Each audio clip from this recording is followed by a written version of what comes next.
want to take a look at this today. This is actually from the athletics.com.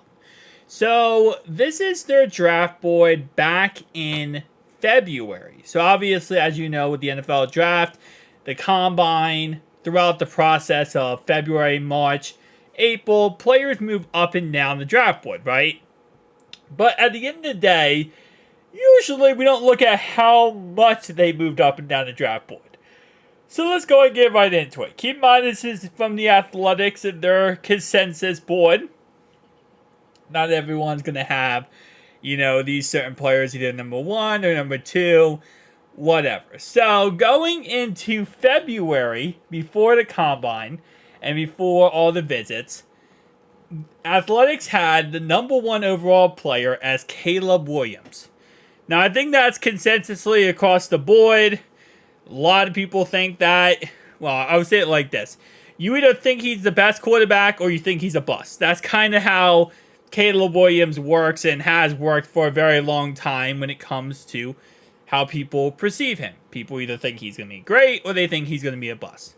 Well, now the Athletics actually has Marvin Harrison Jr. as the best player or prospect going into this draft.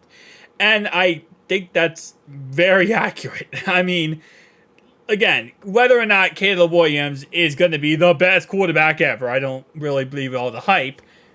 The best player, non-quarterback or even quarterback in every position combined, number 1 is Marvin Harrison Jr.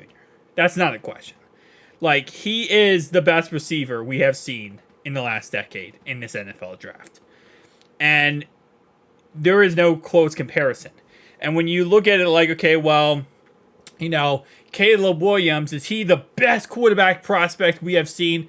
Some would say yes. I think he's great, but I don't think he's as good as people are saying he is. Marvin Harrison is as good, 1,000%, as people are saying he is.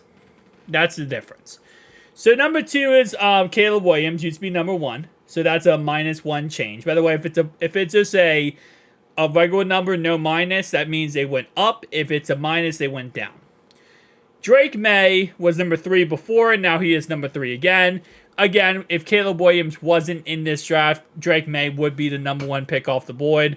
I like him a little bit more than Caleb Williams. I think he has higher upside, and I think that he's going to be maybe not more successful, but very successful in the NFL.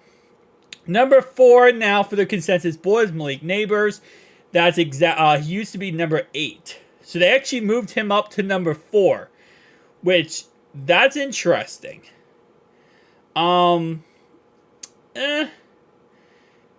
See, okay, so here's why I find this interesting. I think a consensus board is a lot of people have number 4 be usually Jaden Daniels from LSU. That's usually number 4 for the consensus. Then number 5, they'll have J.J. McCarthy, and then it will be starting to talk about the other players. So not having a quarterback this high isn't, I guess it is surprising, but it also is not. Because really the quarterback prospects after Caleb Williams, Drake May, really comes down to what you expect, right? You can say, well, J.J. McCarthy, he came from Michigan. It's a run-heavy offense. He wasn't asked to do too much. And it was a very simplistic offense with Jim Harbaugh. So at the end of the day, it's very possible that, he doesn't translate well to the NFL. And some experts are going to say, well, no, that's just because, he shows he can do that, but he also can play at a very high level. So Malik Neighbors, it makes sense because Malik Neighbors is an amazing wide receiver. And again, if it wasn't for the fact of, Marvin Harrison Jr. in this draft, he would be the number 1 wide receiver in this draft. So, okay, so now he's from number 8 down to number 4. Romeo Aduze went from number 6 all the way down to number 5. Okay. Brock Bowers, number 4. And now he's went actually up to number 6. So he went down 2 spots instead of going up spots.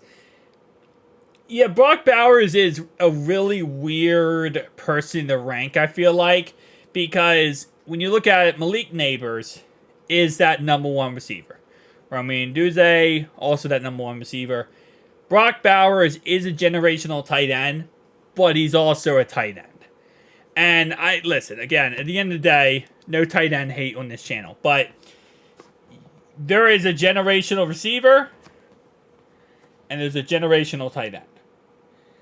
There is a difference between the two positions. A generational quarterback, a generational tight end. Yeah, so and then obviously pass rushers are very similar to that too. So, okay, I see it. So, number 6 is now Brock Bowers. Joe Alt is number 7. He was number 5 before. I guess not really his own fault. It's just the fault of the fact that these 2 guys, or 3 guys, had really good combines. Well, Brock Bowers didn't do a combine, but the other guys. I mean, Brock Bowers did a little bit of the combine. Dallas Turner went from number 9 to number 8. Jaden Daniels was number 10. Now he's number 9. Penn State left tackle went from number 7 to number 11. And I've been seeing him drop in a lot of mocks. A lot of, what's called consensus boards. Even when I do some of my PFF mock drafts, he's been dropping a lot, actually. So that's kind of interesting. J.C. Latham was number 12 before. He's number 12 again. Taron Arnold went up 2 spots. He was number 15. Now he's number 13. I think a lot of people are realizing that him and Quinton Mitchell are the best guys in this draft when it comes to the cornerback position. So it's not surprising. Quinton Fuaga. This guy, Oregon State right tackle. Okay, SAS guard, could be guard. He's same at 14, didn't move at all. He did have a good combine though. Quinton Mitchell from Toledo, he went from number 16 to number 15. Latu went from number 13 to number 16. So he moved down 3 spots. Troy from Washington here went from number 25 all the way up to number 17. And again, he's another guy who's probably going to end up becoming a center in the NFL over becoming a offensive tackle. Byron Murphy went from number 19 to number 18. I'm surprised. Expected him to go a little bit higher up. The problem is, even though if these guys do go a little higher up, there's so many great players that if every player goes up, which a lot of these guys are going up, you just can't get up that high because other players are just better. And Byron Murphy and Johnny Newton, both these guys are arguably the best defensive tackles in this draft. But the sad part is, with how many good offensive tackles in the first round there are, and quarterbacks, and wide receivers, and a tight end, it just drops a lot of these guys down a little bit. Marius Mims went down 1 spot. I'm surprised about that too. I mean, he did have he got injured during the combine. He had a hammy. And he wasn't able, him and Brock Bowers were not able to participate in their pro days because they both actually had hammies.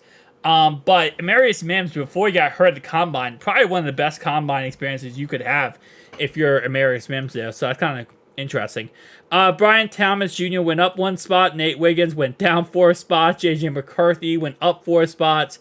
Johnny Newton stayed the same. So going down this list here, some of these players, obviously, we care about. Cooper Jean went down 5 spots. Chop Robinson went up 2 spots. But there is a name I actually am very curious about. And you probably know who that name is. But let's just see who the biggest losers here. So, Keanu Coleman went down 11 spots. Braden Frisky went up 44 spots. This is because he had an amazing combine. You have the combine he has, you're going up drastically. So I'm cutting in here real fast. This is actually post-commentary guy here. Tiandre Sweat actually went up 14 spots. This was posted before the whole thing went down with the, drinking and driving and stuff like that. So since then, he probably has dropped drastically. But before the whole drinking and driving thing, it just goes to show how real sad it was that, this guy was, at Consensus in February at 64, goes up 14 spots. 61, looking like an absolute monster. And then obviously after that mistake, he dropped a lot. And I'm not sure where he is at now, but my guess is probably down back to where he was in the 60 range, maybe the 70 range. I know right now they're saying he could be a 4th round pick. Guys, tell me down below your thoughts, opinions. I'll see you guys in the next one. Peace. Peace out.